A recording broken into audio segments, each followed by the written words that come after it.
Hi friends, welcome my channel শ্রেষ্ঠ মাস্তি channel. কেমন আছো বন্ধুরা? আশা করছি সবাই ভালো আছো। তেলের মধ্যে লাল লুচি ছেড়ে শুরু করলাম আমার ব্লগটা। অ্যাকচুয়াল আমার মেয়েরা বিটরুট খায় না, আমি বিটরুট দিয়ে এই লুচিটা করেছি যাতে ওরা খায়, কিন্তু ভয় ভয়ে করেছি কি খাবে কি, কারণ বিটরুটের একটা গন্ধ থাকে না। তো যাই হোক, সব গন্ধ কাটিয়ে লাল লাল লুচি তৈরি করতে পেরেছি এবং প্রত্যেকের খুব ভালো লেগেছে। আমার দেওরের মেয়ে যারা মানে কোনো সবজিই খায় না, তারা পর্যন্ত বলেছে জেঠি খুব ভালো হয়েছে। তো যাই হোক, নিজে খাওয়ার থেকে সব বাচ্চাগুলো যখন বলে খুব সুন্দর হয়েছে, আমার খুবই ভালো লাগে। তো আজকে কালকেই হচ্ছে মকর সংক্রান্তি। শ্বশুরমশাই বলেছেন যে আমি পিঠে খাবো।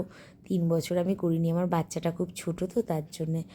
কিন্তু আজ থেকে আমি শুরু করে দিয়েছি মকর সংক্রান্তি একদম সকালে উঠে টিফিনের জন্য। আমার আজকে অফিসও আছে, টিফিনের জন্য আমি সরু চাকলি করছি। আর গুড় দিয়ে তরকারিটা করতে হবে না, জানো। 30 থেকে 35টা আমি সরু চাকলি করেছি, সবাইকে খাইয়েছি। আমি কিন্তু একটা খেয়েছি, ছিল না, সব শেষ।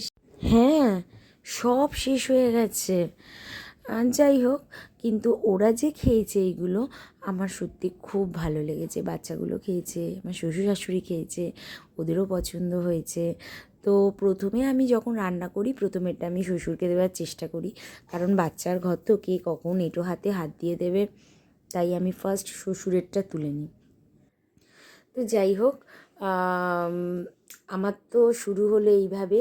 তারপরে জানি না কতটা কি আমি তোমাদের ভিডিও করতে পারবো, কারণ একা হাতেই তো সব করতে হবে। খাবার লোক প্রচুর, কিন্তু করার লোক শুধু আমি, কারণ বড় বউ না।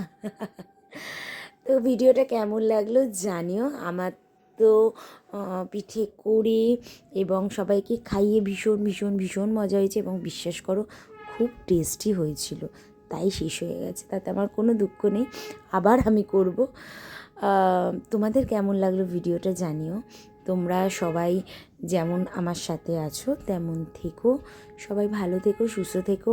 আর মকর সংক্রান্তিতে অনেক অনেক অনেক পিঠে তৈরি করো, নিজে খাও এবং পরিবার সবাইকে খাওয়াও। আর তারপরে আমার তো এখন জাস্ট এখন ঘড়িতে 8টা বাজে, এটা শেষের পর্যায়ে। এরপর আমি রান্নাও শুরু করব। তো বেশি আমি ভিডিওটা বড় করলাম না। আমার এখানে সরু চাকলি মোটামুটি শেষ। তো আগে আমি রেখে প্রথমে আমি আমার শ্বশুরমশাইকে দিয়ে দিই, তারপর আমরা খাবো। ঠিক আছে, তাহলে ভিডিওটা কেমন লাগলো কমেন্টসে জানিও। তাহলে আজকে আসি, সবাই ভালো থেকো, সুস্থ থেকো। আবার একবার শুভ মকর সংক্রান্তি, টাটা।